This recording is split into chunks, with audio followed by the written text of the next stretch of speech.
This is The Guardian.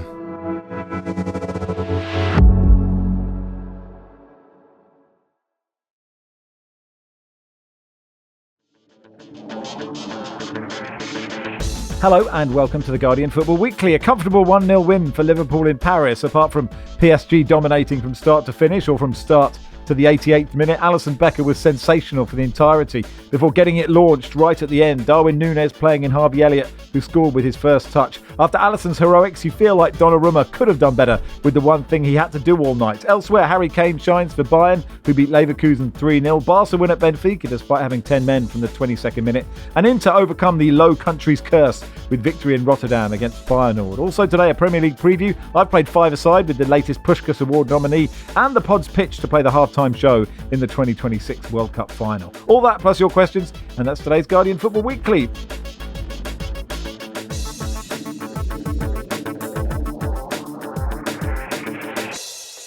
On the panel today, Barry Glendenning, hello. Hello, Max. Welcome, Lars Sivertsen. Hello, Max. And from the Racing Post, Mark Langdon. Hi, Max. Jim and Ben ask, on tonight's form, would Alisson have saved Barry's header? Yes, PSG 0, Liverpool 1, 27 shots to 2 in PSG's favour, 72% possession to 28, and yet PSG's run of 22 games unbeaten in all competitions, which was the most of any of the top divisions in Europe, is over. And Barry, it's rare that we actually talk about football before the pod starts, but like as you came on the call, you were like, what an amazing game this was, and it was. Yeah, this is, well, one of the reasons why we love football so much, because by every available metric and statistic and the evidence of our own eyes, PSG should have won that game comfortably. They should have been out of sight by half time. But because Alisson had what was, by his own account, the game of his career so far, they lost. That is one of the biggest robberies you're ever likely to see. Liverpool had absolutely no business winning that game, but somehow they did. Alisson made 9 saves, some of them just outstanding. Couple from Ousmane Dembele, couple from Kvaratskhelia, one from Desire Doué. João Neves fired a fairly straightforward chance over the bar. Bradley Barcola had a shot blocked on the, well, not on the line, but it was going in.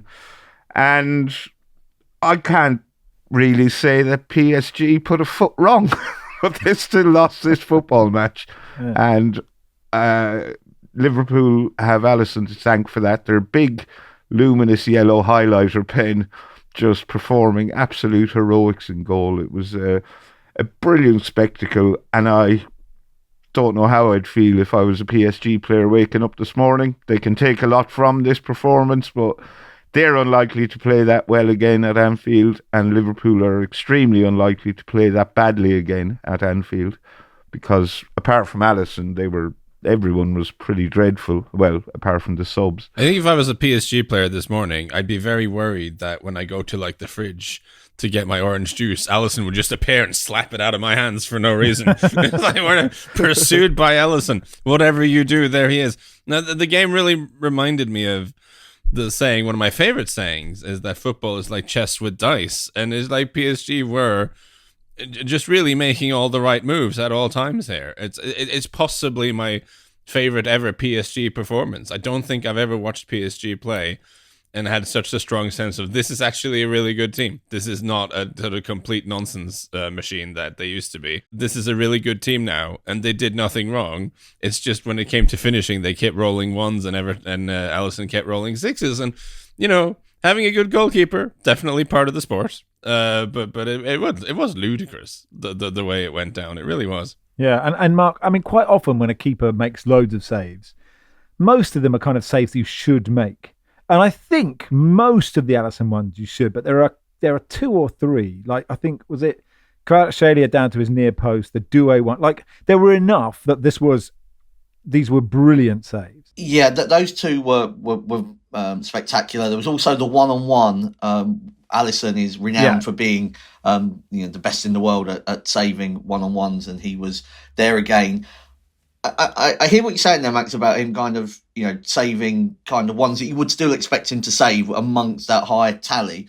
I felt with Liverpool's goal, that there was a possibility that Donnarumma should have saved that. And Completely. I think that Alisson, in the form that he was in, would have stopped that, because it wasn't an impossible save to make. But even he's like work with when he was saving the shots, he was palming them like so far wide of the goal. It was sort of the perfect performance really from a goalkeeper. I wonder if the fact that he doesn't take goal kicks now, he's sort of saving all his energy for for stopping it, and Van Dijk's on the goal kicks. But in terms of like the Liverpool performance, apart from the subs, they were all over the place really. Just couldn't win their individual duels. Collectively were pulled apart by the fluidity of PSG, and yet they've come up with a win. I mean, if they lost by sort of 2 goals, that they probably would have felt like they'd done okay really to get out of it with a fighting chance, and instead they've now got PSG where they want them. And I liked PSG's performance, like Lars was saying, but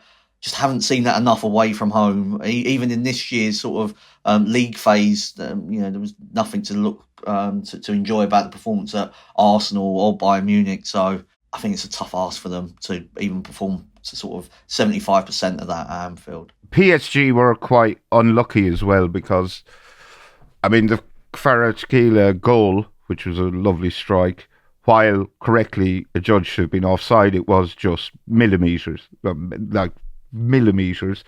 And we have had reader correspondence saying that by the new Wenger law, that would have been onside. So I don't think I haven't seen anyone who thinks Ibrahima Konate was incredibly lucky to stay on the pitch for that foul. Interesting. I was listening to 5 Live talking about it, and I can't remember who was there. I think they all were saying, "Oh, there's not enough." I was thinking about you and your shove agenda. There wasn't enough in it for VAR to overturn it, and I was like, he just shoved the guy. Like, the guy's running and he's just pushed him in the back. The only thing I heard was when I looked through the comments, someone said, "Oh, he was offside," and I haven't seen it to know if he was offside torso or not.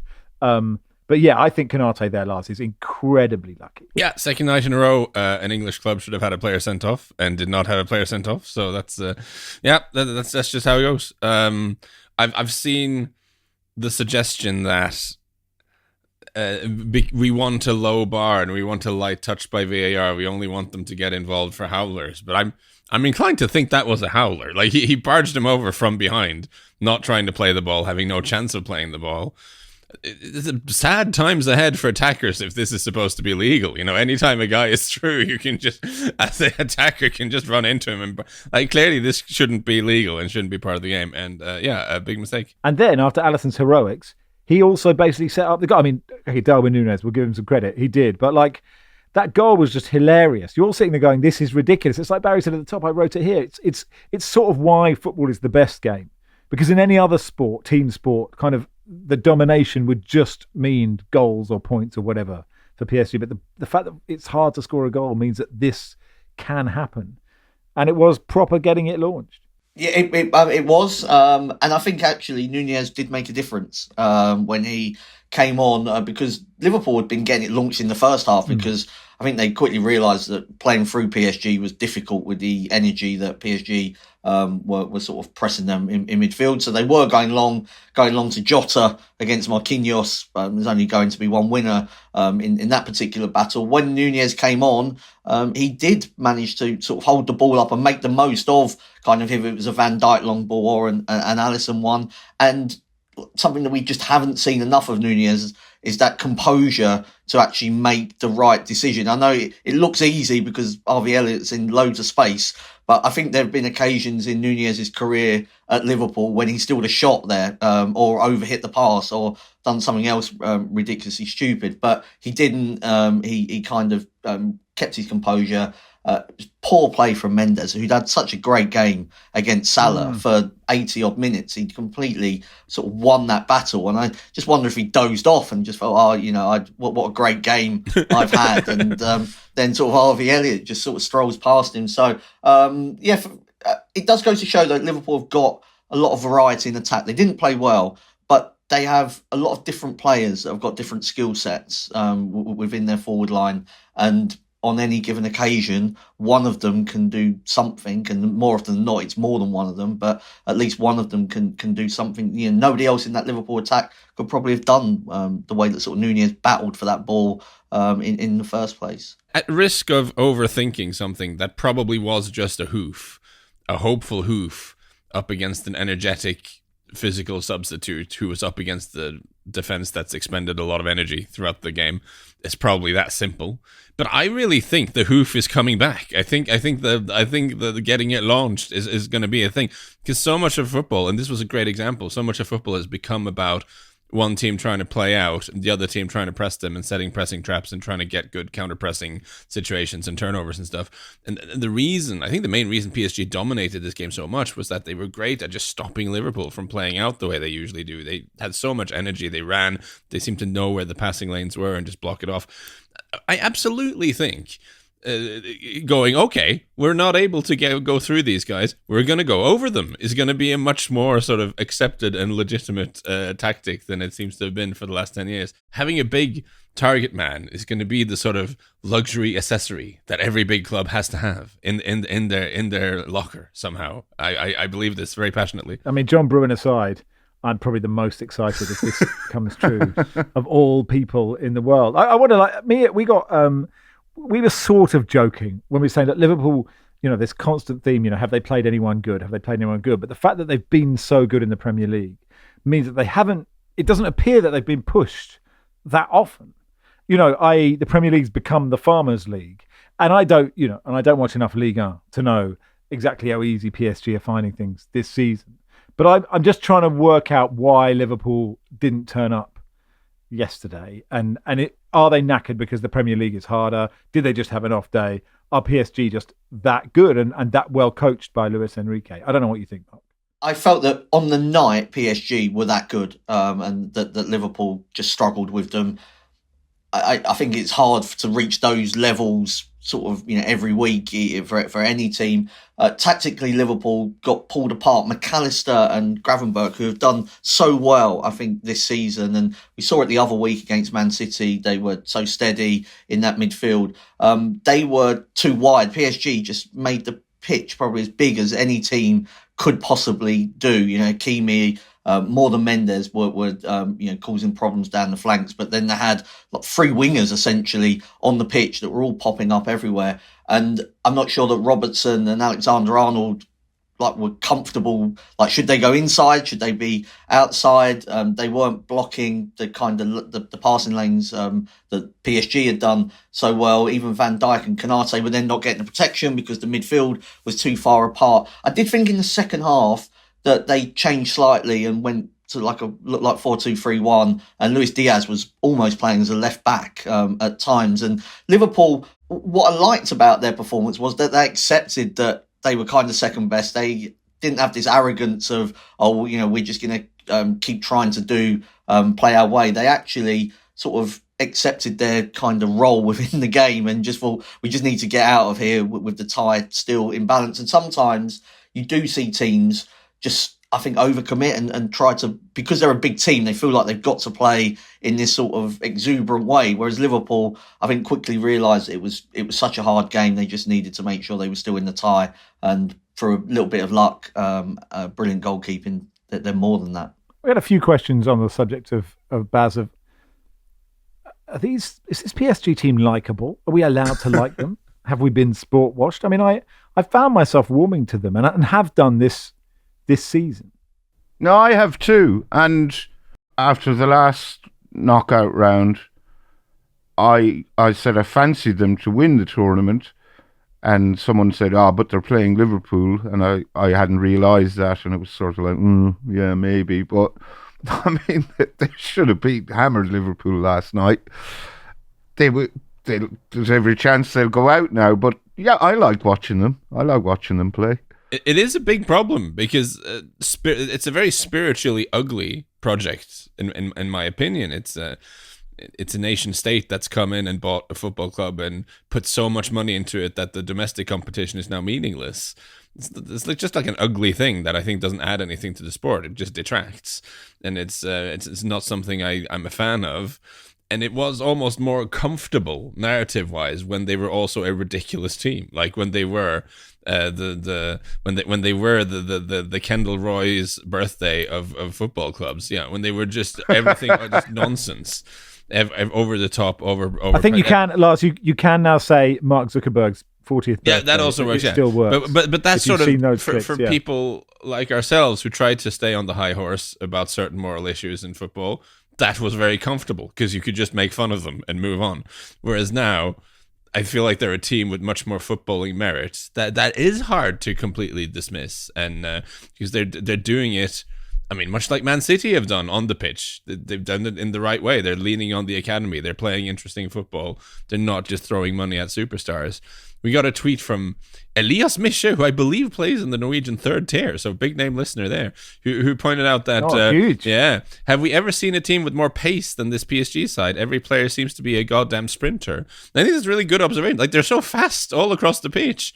They were zooming around, and it just felt like a really sort of exciting modern type of football. And the one sort of sexy superstar maybe they have, you could say, is Kvaratskhelia, but he's also a really humble and hardworking guy. So they've quietly turned into a really likable team, and I feel very troubled about that. I don't know how to address that really. The speed they were running at last night was just at times mesmerizing, and the completed pass stats are PSG's 630 to Liverpool's 220. And as Lara said, Kvaratskhelia was popping up all over the place.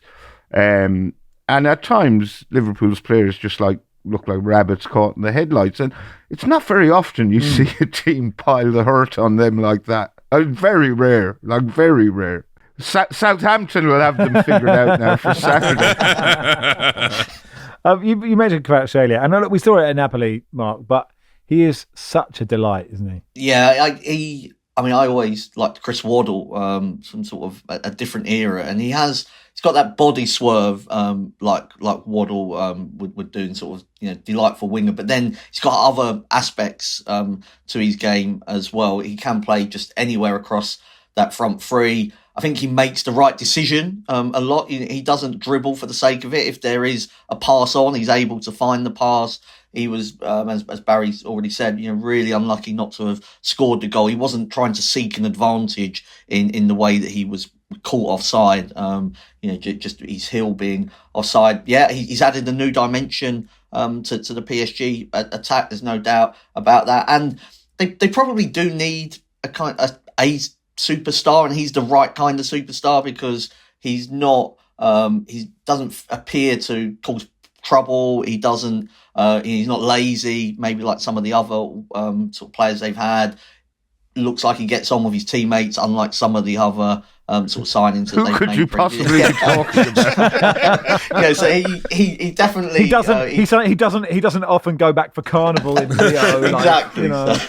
So he's he looks like he'll be a great signing for PSG. I would just go back. I mean, I think I understand what you're saying about the sports washing, but I think it is good that France and the French capital and a sort of city as big as Paris has got a sort of big football team. And even before the money came in, they had Ronaldinho previously, so it's not like they kind of never had kind of a star player. But this is by far the most likeable PSG team. And I'll also give a shout out to João Neves in midfield, who cost about 65 million. So it's not like he was just found from nowhere, but looks like he's going to be just world class, I would say. I mean, there is something very strange about someone called João Neves not playing for Wolves. But, he is really good, isn't it?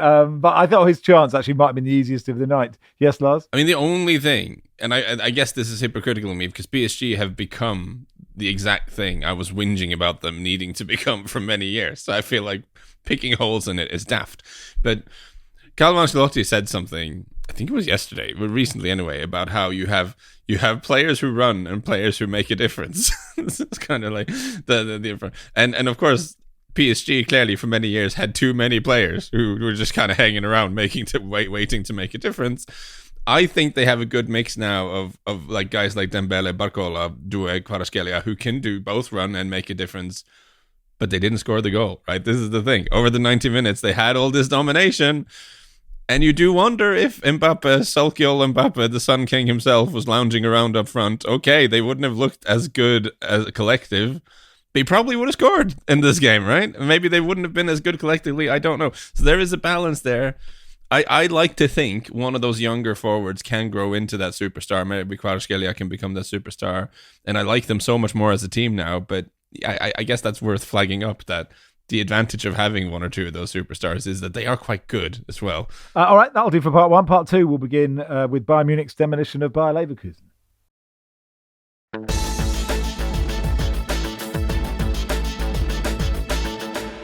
Welcome to part two of the Guardian Football Weekly. So Bayern 3, Leverkusen 0, and Mark, Bayern were completely dominant in this game, I thought. They were. I think Leverkusen have certainly handed a lot of the initiative to Bayern. We had a red card for Mukiele. There was a stupid penalty for holding. There was a goalkeeping error for the second goal. But in terms of general play, Leverkusen have kind of had the X over Bayern in recent years. 2.5 years, I think, since Bayern last beat them. Certainly, Xabi Alonso had not lost to them, and it might be 8 games. Yeah, so it definitely been a difficult game for Bayern previously, but it didn't actually feel like that. Even before Kane had scored, like Bayern were in control of this game. I thought it was a brilliant header for the first goal. Really enjoyed that. Great cross from Elise. So it was a combination of Bayern being good and better defensively than what we've seen in other Champions League games. But Leverkusen just have handed the tie to them. So does that mean that, Barry, you can still call Harry Kane a flat-track bully because Leverkusen, despite being a really good team, didn't play well enough in this game? Because Kane was excellent. He was. Scored 2 brilliant headers, Mark says, scored a penalty, worked really hard in defence as well. He was great. Thought Joshua Kimmich was excellent as well, standout player.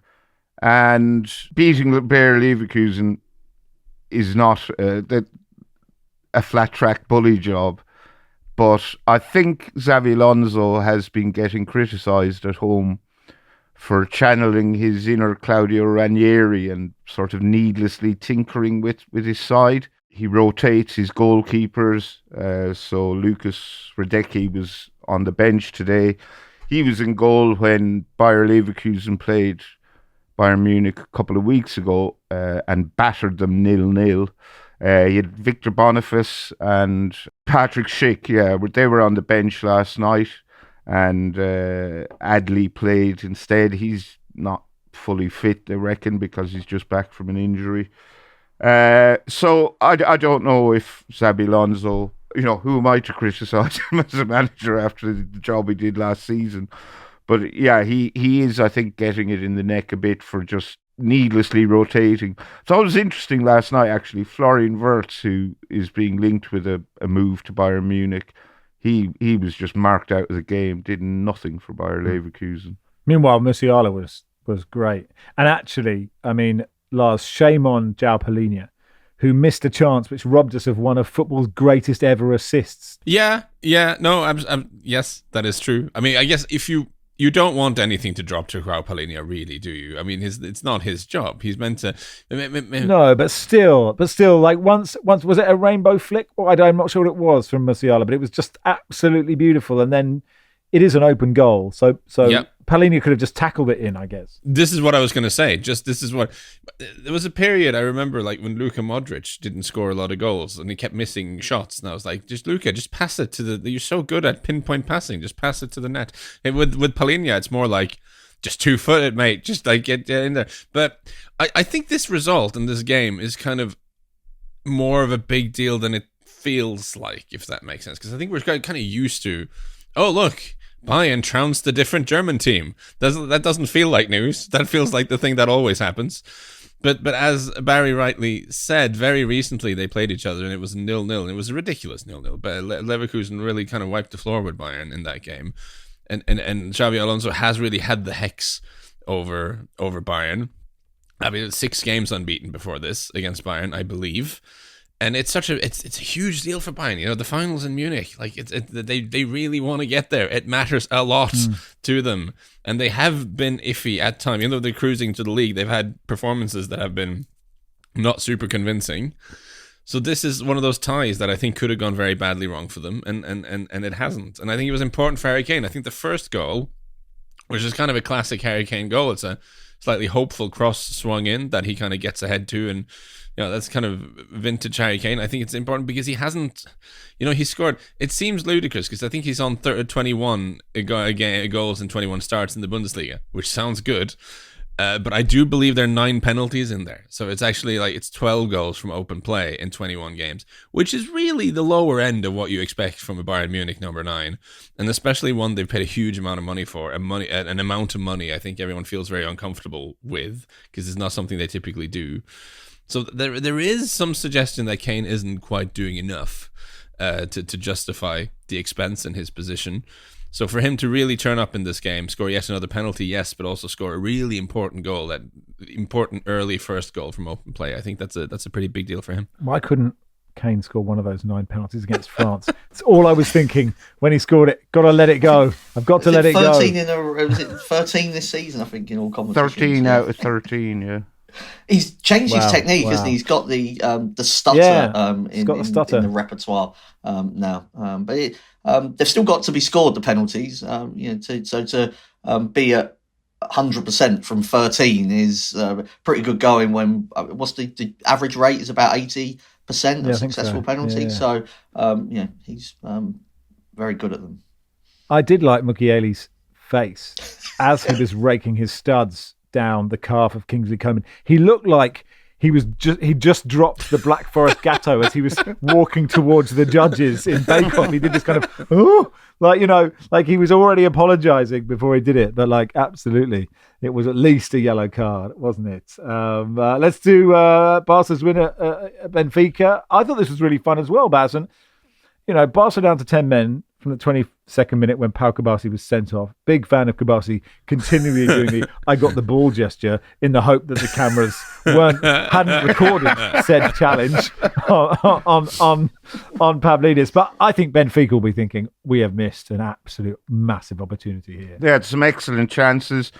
Should have opened the scoring within the first minute. Aktrikoglu had a low diagonal shot into the corner, brilliantly kept out by Wojciech Szczesny, who I suspect will not appreciate having his thunder stolen by Alisson last night, because he was outstanding for Barcelona as well.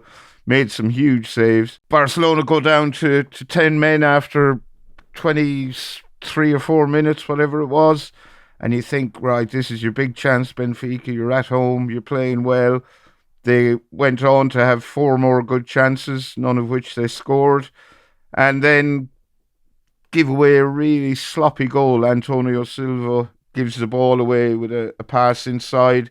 Rafinha pounces and just puts away a lovely shot from distance into the bottom corner that the Benfica keeper couldn't reach. Benfica will feel they left this one behind them. They'll also feel, we have a chance.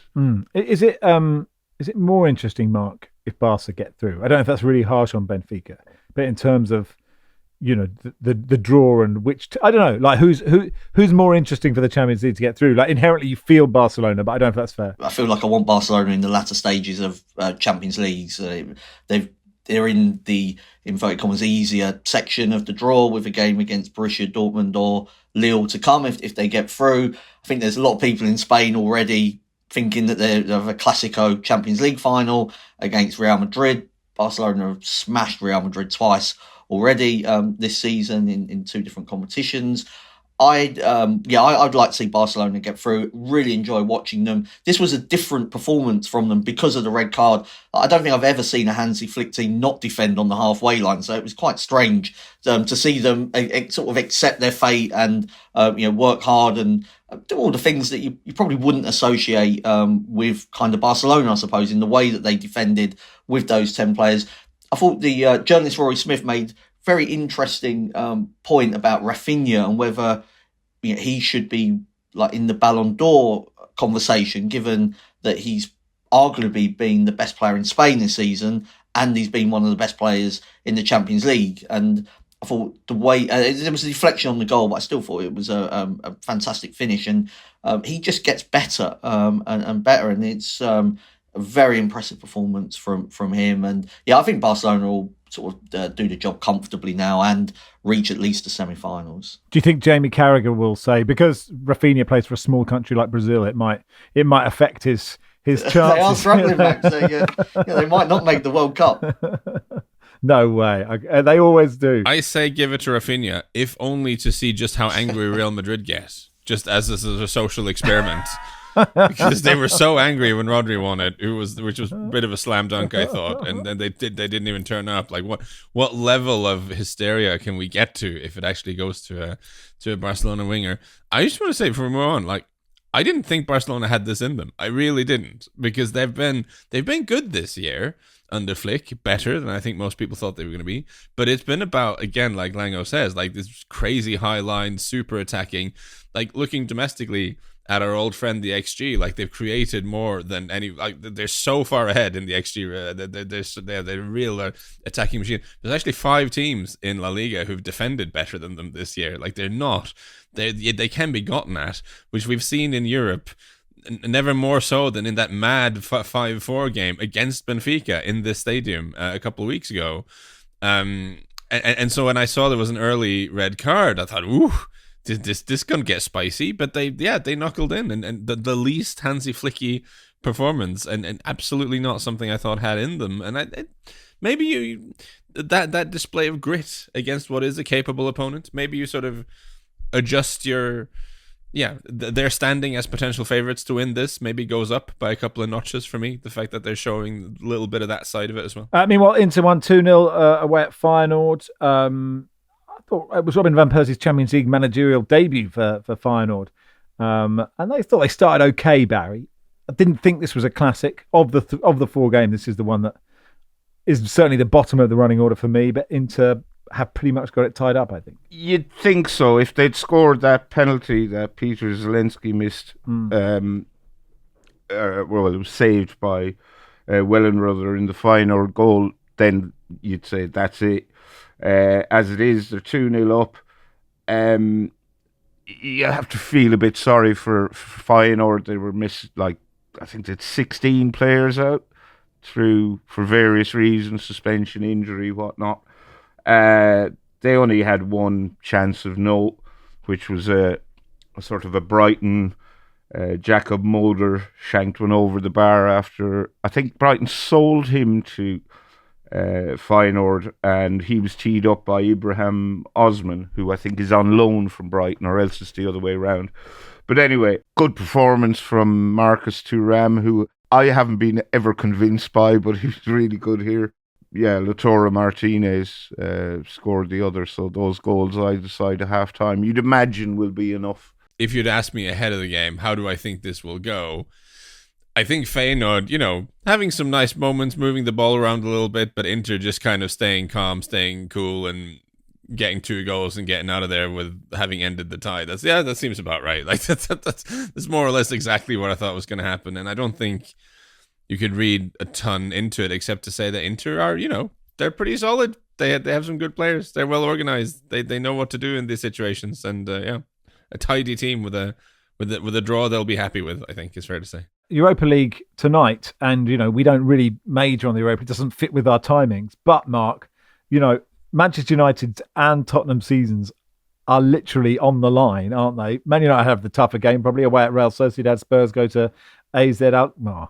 But it is very important for both those sides that they get through. Yeah, I know reports this morning saying United are already budgeting for no Europe next season, which makes sense because if they play like they have been, they'll go out to Real Sociedad and they're in the harder half of the draw. They've only gone there with 18 players to San Sebastian, a lot of injuries, and I think Amorim said he wasn't sort of going to take too many of the younger players because he wasn't going to use them anyway, so there wasn't much point in that. So I think they'll do well to get through that tie. Harder to corral kids as well. If you take kids, then someone's got to look it's a after them. nightmare. It's an absolute Sensible. nightmare getting through sort of passport control, and also if you've got your laptops out and your iPads and all these other things. It's much better when you travel with adults than it is with kids. It's much less stressful.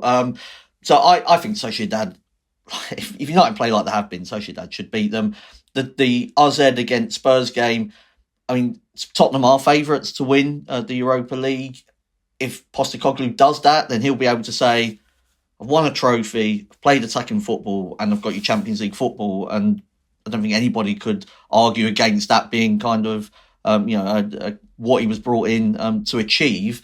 If he doesn't do that, then a bottom half finish and no trophy, he'll be out. So for his job, you feel like he's probably got to win the Europa League or at least reach the final, I think, to show progress. Amorim should get the opportunity to build on that, but I'm just not seeing anything from United that suggests that they're kind of in any way improving. Yeah, Van der Ven, Romero, Solanke, all in Spurs squad. Ange didn't say whether they would start or not. While we're on Ange, I went to a screening of a really brilliant documentary today called Ange and the Boss, which is about Ange and mainly about his relationship with Ferenc Puskas.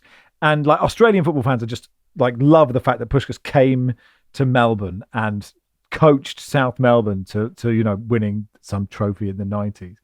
But basically, he couldn't drive, and he had this massive potbelly, Puskás, and he loved playing football. So there's all this amazing footage of this guy with this ridiculous left foot, about 60 or 50, just sort of standing still, just pinging passes around. But he couldn't drive, and so Ange had to drive him everywhere. He was the captain of the team, and Ange's car was so shit that he only had one handle for the window. So he would wind his car window down, then he'd pull the handle out and give it to Ferenc Puskás, who would then wind the handle down. He said once he got a flat tyre, right? So Ange gets a flat tyre. Puskás is enormous. He's got this massive gut. And he said he got out of the car to fix the flat tyre, and Puskás just sat in the car. So he's jacking up the car and jacking up Ferenc Puskás. Anyway, it's the film is called Ange and the Boss. It's got an Australian release at the moment. I think they're hoping to get it released in the UK and elsewhere. But if you go to angeandtheboss.com, it was a really beautiful movie, and just some great old footage of Puskás, who obviously we know is one of the greatest footballers of all time, just ending up basically in this park coaching these people. Very funny. Will says Mourinho at Rangers, yes or yes. Jose was speaking before Fenerbahce's game with them, and he said, for me, passion in football is everything. I mean, occasionally you could have fooled me, I would say, Josie, but there you go. For me, to play in empty stadiums, to play in competitions where there's not that fire or the passion doesn't make any sense. Celtic and Rangers, they're big clubs with big fan bases, with big emotions, big responsibilities, big expectations. Why not? Celtic have a great coach. Rangers has Ferguson. So I like the way he didn't say that. Well, I can think of about 30 million reasons a year why not, because Rangers just can't afford him. Yeah, possibly. Unless he took a very big pay cut. There are a few people that could say, I'd take Rangers or Celtic. Don't really mind. But is there not a Rangers takeover in the offing? Oh, there is, yes. The 49ers boys. So there are some people who have quite a bit of money who've taken over Rangers, and suddenly Mourinho is taking an interest. That's just, it's funny how that works. I would also say as well, though, with Mourinho, he worked in Portugal, obviously, where he came through. Like, in Portugal, there are 3 big teams and a lot of smaller teams, and the big teams, tend to win most weeks. In Scotland, there's 2 of those when Rangers are on song. So I don't think it would be like that alien for him to kind of manage in that situation where there are a few big games and sort of most of them you're expected to win. And so I feel like that would put off a lot of kind of people. But for Jose, I'm not sure that it would. I'm not saying he will be the next Rangers manager, but why not? It is kind of what he's doing now at Fenerbahce, where, I mean, paradoxically, he's actually not doing a terrible job. It's just that Galatasaray do not lose football games. And it's tricky for him because he's come in, like the last Fenerbahce boss got 99 points and didn't win the league. So it's like, what are you can do? So he hasn't improved on that. And they play less interesting football than before. I was in Turkey in January, and I had a full conversation with my taxi driver through the magic of Google Translate on my phone, where he was like speaking very angrily in Turkish into my phone, and out would come the very placid the very placid Google Translate voice saying, Mourinho has made us play like cowards. My taxi driver used to be a season ticket holder, but has given it up after Mourinho came in because the football's so bad. He was just talking very angrily in Turkish. And we played like cowards. It seems to be. One other story out of Europe, Paulo Fonseca has been suspended for 9 months because he tried to headbutt a referee during Lyon's game against Brest on the 2nd of March. I mean, the picture is quite... the referee is brandishing a red card, and Fonseca is, their foreheads are connected. So that's a step up from Arne Slot shaking Michael Oliver's hand and telling him he's fucking shit.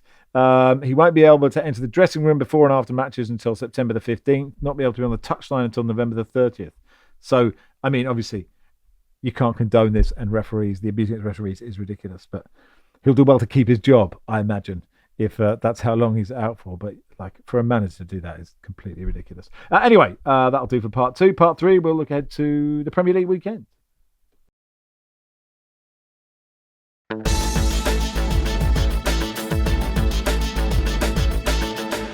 Welcome to part 3 of the Guardian Football Weekly. So look, Man United Arsenal is the game that jumps off the page, but and I suppose Man United did knock Arsenal out of the FA Cup, didn't they?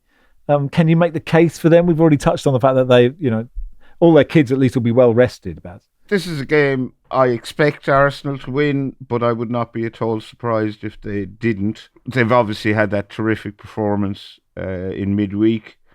They have an extra day's rest. They should be too good for this United side, but I think United's players, at least in recent weeks, have shown, while their performances aren't particularly good, they've at least shown quite a lot of fight.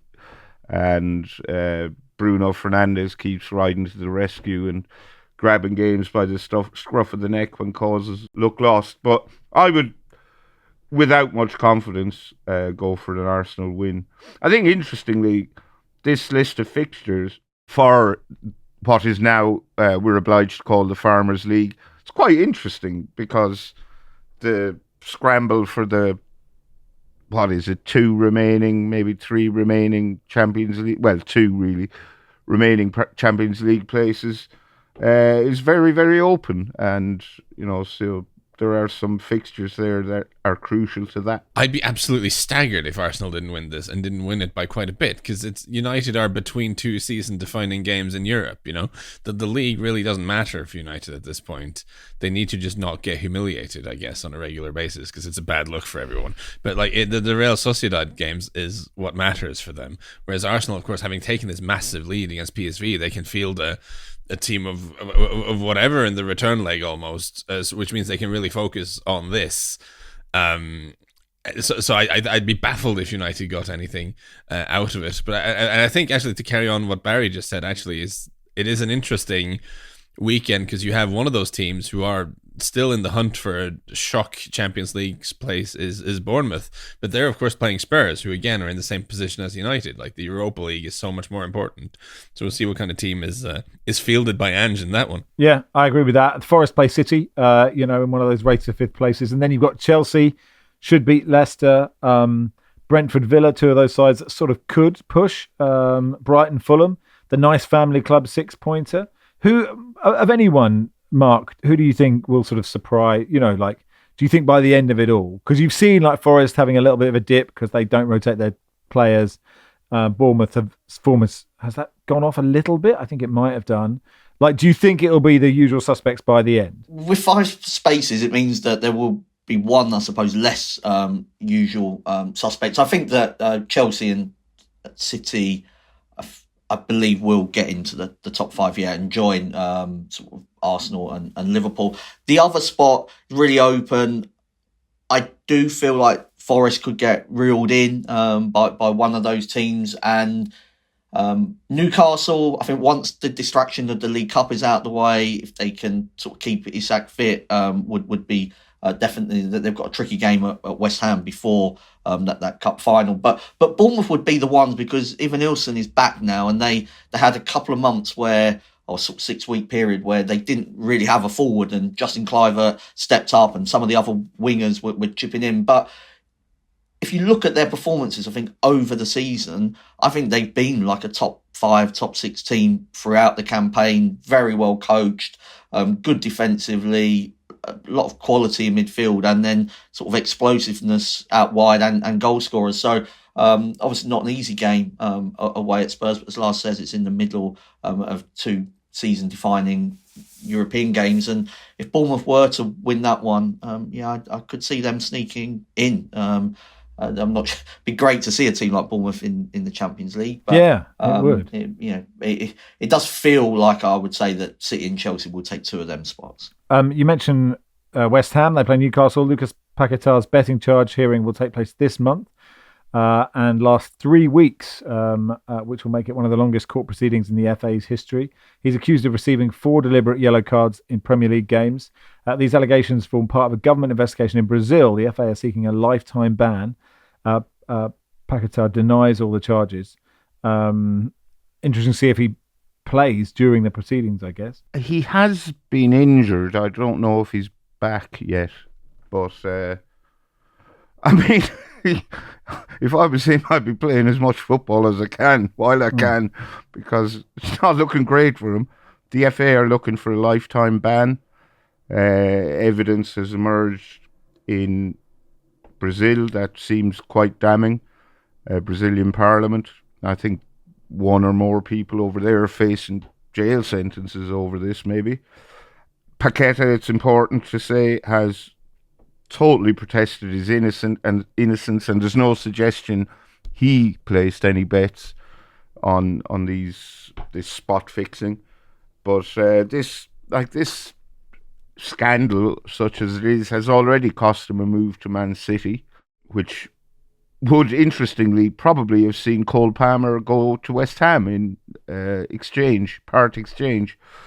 So yeah, it's a worrying time for Lucas. Yeah, God, Cole Palmer's lucky, isn't he? You just think, God, with all that money you're making. But as you say, let's see what happens with the case. Matthias Cunha may have made the final relegation spot interesting by getting that red card. Wolves host Everton, and Ipswich, who desperately need something, go to Palace.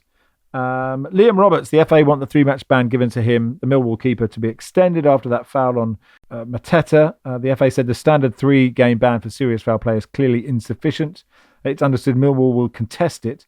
The club said in a statement they will continue to support Roberts after the horrendous online abuse he's received at Millwall's game against Bristol City. Millwall supporters showed their support by holding a minute's applause after 8 minutes, which was the minute where he injured Mateta, which doesn't seem quite right, does it? Singing "There's Only One Liam Roberts," but he probably didn't mean it. No one needs to get abused online. Moonlight Hanger says, having just seen Sam Merson's goal for Hanworth Villa against Farnham Town, is he already better than his dad? Is there a rival for Jackie Ovaye's goal the other day for the 2025 Puskás Award? I played 5-a-side with Sam Merson, with all the Mersons, I think. And he was certainly better at football than I was, but he was quite a young man. It is some goal. It's sort of one of those, it's not quite the same as, remember that Kasami goal where he sort of chests it and volleys it top corner, because it's sort of, the control is much harder. It comes over his head and he can flicks it up, and then he just sort of puts this beautiful volley in the corner. I would say Ovaye's goal for Tigres in the Mexican Women's League is slightly better, but I haven't played 5-a-side football with Jackie Ovaye, so that's all I can say on that matter. But yeah, it is a brilliant goal. What age is Sam Merson? Is he on his way up, or is he sort of? I mean, I don't know. He was young when I played with him, like he was, but he might be 35 by now. I don't know. Like, people get older. He's probably in his early 20s. Would be my guess. 29. Shit. God, we get old. That's like when Philippe realised how old. Who did Philippe realise was old the other day? Asensio. I can't remember. That was yesterday. Asensio. Asensio. That's it. Sam Merson's the same age. Yeah, Sam Merson's the same age as Marco Asensio. So there you are. I just would like to have heard Merson commentate on it, because finally be able to pronounce the player's name. Peter says, are you thinking of pitching the Guardian Football Weekly live pod for the World Cup half-time show?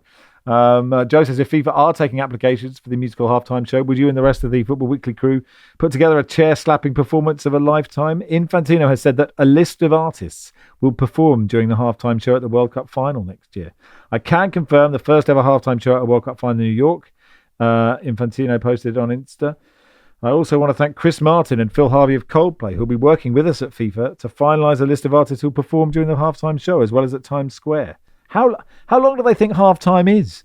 Like, can't be like Live Aid, can it? We can't have 2 hours at halftime. Producer Joel says, yeah, as long as there's a crossbar challenge, chip it in the skip, a 50-50 raffle, and penalties against a mascot of some kind, then fine. How do we feel, Barry, about this? Ambivalent, I'm going to say. I would be delighted to do Football Weekly Live during the World Cup final halftime extravaganza. I mean, we normally do about an hour and a half.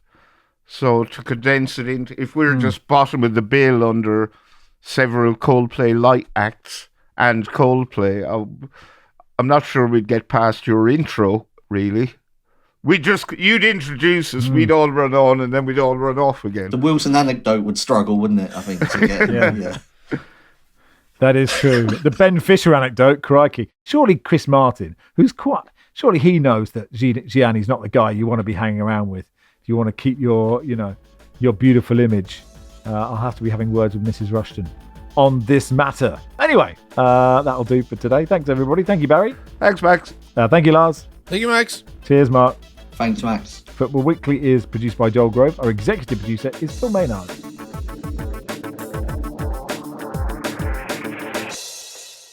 This is The Guardian.